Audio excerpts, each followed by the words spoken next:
Hello, welcome back to our third installment. Nope, I'm sorry, the eighth installment of our Help with Hints. Today we're going to focus on identifying a way to do an intervention in Schoology. And we're going to use a thing called structured writing. This is a good EL, English learning, language learning strategy. It is a good special education strategy. It is even a good strategy for any general population. But it's a strategy that requires you to scaffold your lesson. So you kind of identify steps for the students to take to achieve a goal. Okay. And the actual method we're going to use is called the guess method. So the guess method is something I used for many, many years when I taught chemistry and physics. It is just a method to walk students through, to model to students how to attack a word problem, a mathematical word problem. So each one of these is an acronym. The G represents givens. So if I have a word problem here, the G, what they'll do is they have to identify what's given. Which variables are given, which amounts of what are the magnitudes of those variables. So in this case, it says volume is equal to 80.0 milliliters, and it gives me the density. The U represent what are you solving for? What is your unknown here? So in this case, in this problem, the unknown is the mass. So they'll just write m is equal to. So if you notice in this example, they have to specify the variable is equal to this mass with the unit. The variable is equal to this mass with this value with the unit. And their unknown, of course, all they have to do is specify the variable.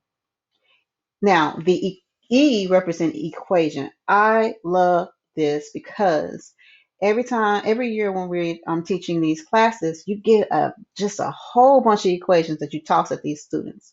So what I typically do is I make them, as the year progresses, they have like a sheet of paper in their notebook that they just keep recording each equation as we go along with some notations next to it. So at a certain point, they should have like a big cheat sheet of equations that they have at the ready. So at any given time. So if they've identified the variables and they've identified the unknown, they should be able to look at their equation sheet and identify and pick which equation they can use that's going to have all those variables in there. It's a good strategy. The first S means to basically substitute or set up. So you plug in your values of your variables into the equation that you chose, and then you rearrange the equation if you need to. And the last one is solve.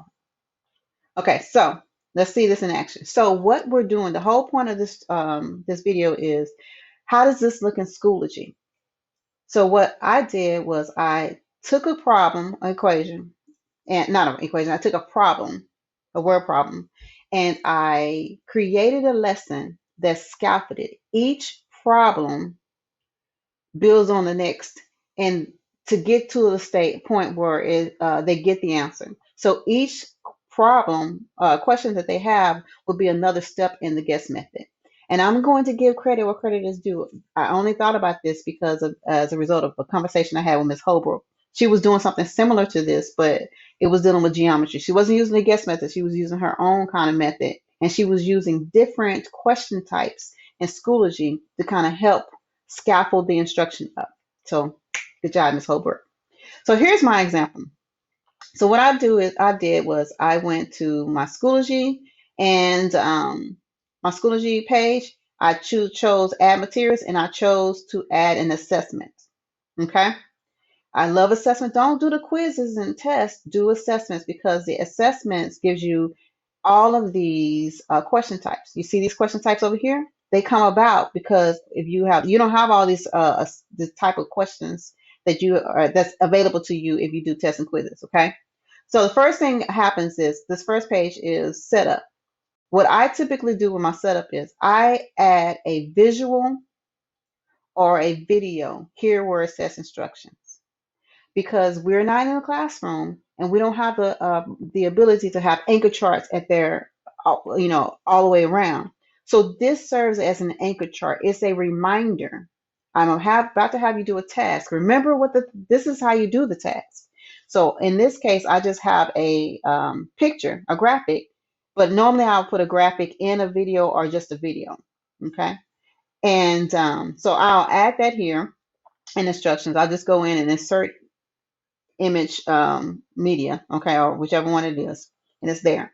And then the next thing you need to do is remember accommodations, accommodations, accommodations. I will go down to the assessment toolbar, and I'm going to select a number of accommodations. Where first, I always have, and it's regardless of whatever population it is. I don't care if it's a special education student or a left student or what have you. I'm going to always choose these. I'm going to have it where they can flag their questions for review. I'm going to have it where they eliminate answer choices. If it's dealing with math, I'm going to have it where I'll enable a calculator. And if it's high school, it's typically going to be a scientific calculator needed. I may put a ruler on there, depends on what the question is. I rarely put a protractor unless I'm dealing with um, rays and stuff. I love that in physics. Love that. I want the students to be able to highlight the text, and I want them to be able to use a notepad. Okay. And then down here, I want them to be able to see their answers that they submitted. So I always choose yes. I do not choose yes with correct answers. I don't need them. They need to figure out the correct answers. I'm not giving it to them. And I default to allowing them to submit it one time because I want to see what happens the first time they did it. It's not to say that I won't open it back up and let them rework it, but I want to get the real data of initially how do they fare. Okay, so now I'm gonna go to the preview. So once again, like I said, I use an anchor chart. I put a graphic up that serves as an anchor chart. It's the first thing they see when they actually attempt to take the test or take the whatever this is, homework or whatever it is. Okay, and then they're gonna start the attempt. So I took a problem, a word problem, and I gave some instructions at the top, gave them a little hint. And all I did want them to do right now, I want them to read through the problem and I want them to select key information. See, when you're online, sometimes they just rush through it. And I want them to slow down and really think about what is important here. So right now I specified there is anything that has a number automatically. If it tells you what's happening in the situation, in this case it's decelerating. And then the basically is asking us how far, which is dealing with distance. And then last but not least, people forget this in physics, stops, because that's my final speed. So now, if you notice over here, here are the toolbars. All those things that I enabled, they have access to. Okay, and that's all I want them to do for the first problem. You see, first problem is an easy thing. In fact, I probably wouldn't have it where it was weighing anything. So the next problem. So this is. I'm sorry. Let me go back. This type of problem that I chose here is a highlight the text. So my first problem is highlight the text. My second and third problem, I'm going to use a short answer essay, okay? So let me go to it.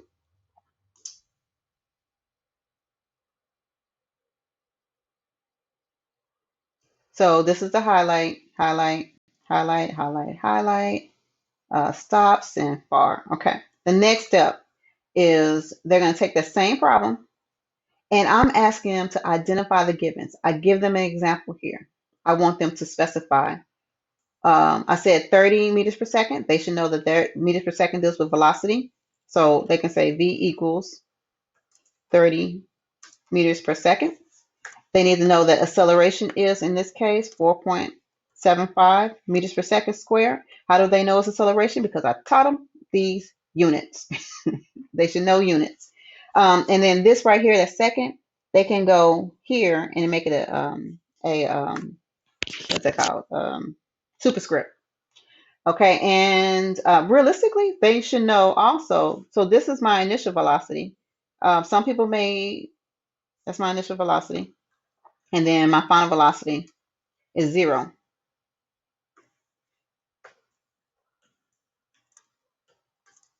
You may not understand me. Just stay with me, okay? Just believe me when I say that. Okay, and this needs to be a subscript. Okay, so they'll submit that to me. And then on to the next one. The next thing I need them to identify is the unknown. What are we solving for? So when we talk about far, we're talking about distance. So they have an option. They can say distance or position. They need to know that distance is equal to the symbol for distance is D, a displacement. Let me get correct. That is displacement. before I get some physics teacher who yell at me. I had a physics teacher who used to help me, and he used to really get upset when I used the wrong terms. It's really displacement. They need to know displacement unit symbol is D, and position symbol is really technically X. Okay. Now, remember I said they have a compilation of equations, but I'm not making them just remember right off the noggin what, in this case, because I'm trying to scaffold this, which equation, all the equations. I want them to look at what I have here, and I want them to identify the equation that falls in line with all those variables. Now, let me go back. I'll go back to that second one. This notepad over here, what you could do is you could make them write these variables down. V1, uh, VI, VF, acceleration, and those are the things that is identified here. And when I go to the next page, I can, the unknown is going to be position. So if I've done that, if they use the notepad, because they don't have to use it unless I tell them to use it or some children know it, I can look over here. I can look at my notepad and look at these options, and I can see, okay, I have acceleration, velocity, but no time. It's not going to be that one. I don't have time. So A and B cannot be the answer. And then, so I'm left with these two. Once again, time is here, so my answer has to be this. That's the E part of the equation. I mean, of the guess method. So looking at the variables you have, looking at what they're asking you for, which equation satisfies those has those variables in it. Now, here's another one. The next thing is, now it kind of gives them the answer to the previous question, but that's all right. Remember, this is an intervention. That was the answer. Now, for S, they have to substitute, but they also have to be able to rearrange the equation. I always rearrange and then plug the numbers in. So what I want them to do now is, I want them to place the order. I want them to figure out what's the correct order, and when you're rearranging the equation. If we're solving for this delta x position, what steps do I take to get to that, where it's all by itself? And so they'll just drag and drop their answers and into the correct order. So I use, in this case, ordering question type. The last one was a multiple choice. I don't know if I said that. Okay. So far, I've asked them to highlight or circle, indicate the keywords. The next thing I ask them to do is to identify the givens. The next thing I ask them to do is identify what are you solving for, what's your unknown. Then I said, which equation should you use with those givens and the unknown? And then I had them rearrange the equation to solve for the unknown that they're solving for, because they're solving for this delta x, and this delta x is not in the right spot. So I'm reinforcing, hey, how do you solve for the unknown? And the next thing really is, it's supposed to be the answer.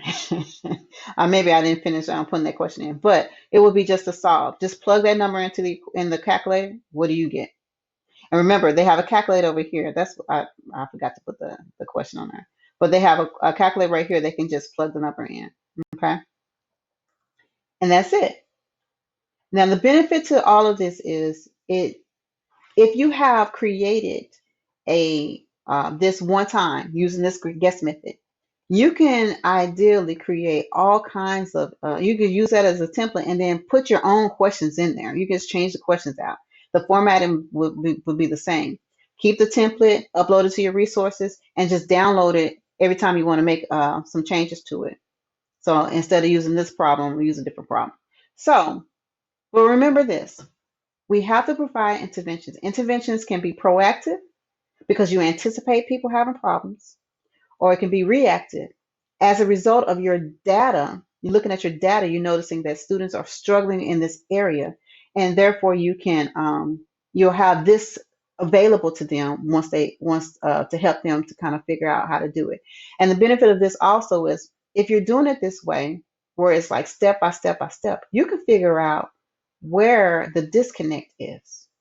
So I would suggest whatever strategy that you're using that's scaffolded out like this, because you have things like C, or claim evidence reasoning. You have things like ACE, ACE.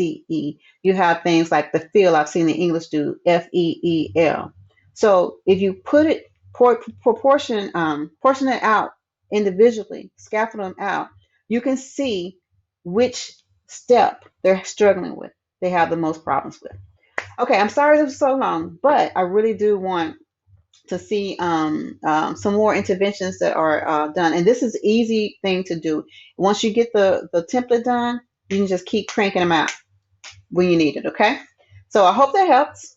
And then once again, talk to Ms. Holbrook. Ms. Holbrook is the one who had somewhat who kind of inspired this kind of video. Okay. Thank you.